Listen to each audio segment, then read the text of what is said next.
Dövlət Su Ehtiyatları Agentliyinin tabeliyində olan Qusar Su Medrasiya Sistemlərinin İstismarı İdarəsi Qusar rayon ərazisində sel və daşqınlara qarşı tədbirlərin görülməsi məqsədi ilə gücləndirilmiş iş rejimində çalışır. İdarə tərəfindən son vaxtlar yağan intensiv yağışlar nəticəsində yarana biləcək təhlükənin qarşısını almaq, texnikalar vasitəsilə çay məcralarında tənzimləmə işləri görülür. Bundan başqa ərazilərin mühafizəsi üçün Qusar çayında 5,36 km, Samur çayında 2,77 km beton və daş beton bəndləri iş olunub. 44540 paqonometr çay məcrasının tənzimlənməsi 69000 kubmetr olmaqla 3974 paqonometr təşkil edir. 2025-ci ilin istismar tədbirlər planında 810.000 kubmetr çay məcrasının tənzimlənməsi işləri nəzərdə tutulub. Deməli, Leysandan qabaq biz öz lazım olan tədbirlərimizi görmüşdük. Yəni çaylarda hansı ki təhlükə gözlənilən yerlərdə ağır texnikalarımız cəlb olunmuş və qabaqlayıcı tədbirlər tərəfimizdən görülmüşdür. Yəni Qusar çayında, o cümlədən Samur çayında bütün buldozerlər, o cümlədən ağır ekskavatorlar həmin ərazilərə cəlb olunmuş və əhalinin, şəhər əhalisinin, o cümlədən kənd əhalisinin sel sularından müəyyən qədər görə biləcək hər hansı fəsadın qabağı vaxtında alınmışdır.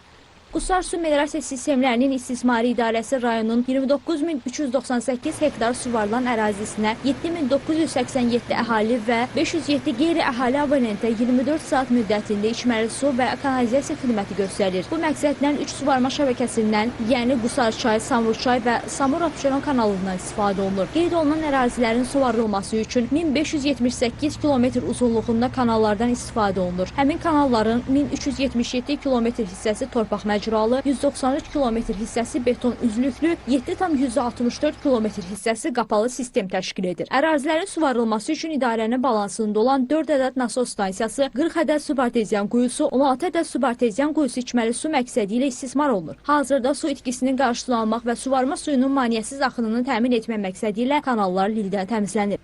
Ona görə də əhalinin suvarma suyu ilə təminatını fasiləsiz təmin etmək məqsədi ilə texnikalarımız cəlb olunaraq həmin kanallar hal-hazırda lildən və kolkosdan təmizlənir. Həmin kanallar üzərində deməli 607 ədəd hidrotexnik qurğu mövcuddur ki, həmin qurğular həmişə saz vəziyyətdə saxlanılmalıdır. Ona görə də idarənin işçiləri tərəfindən mütəmadi olaraq həmin hidrotexnik qurğular saz vəziyyətdə saxlanılır. Yəni bu son günlər yağan yağışların təsiri ucbatından əhalinin suvarma suyu ilə təminatı fasiləsiz olmuşdur. Qeyd edək ki, rayon ərazisinə 3610 hektar taxıl, 6426 hektar yem bitkiləri, 987 hektar bostan tərəvəz, 14962 hektar bağlar və digər kənd təsərrüfatı bitkiləri mövcuddur.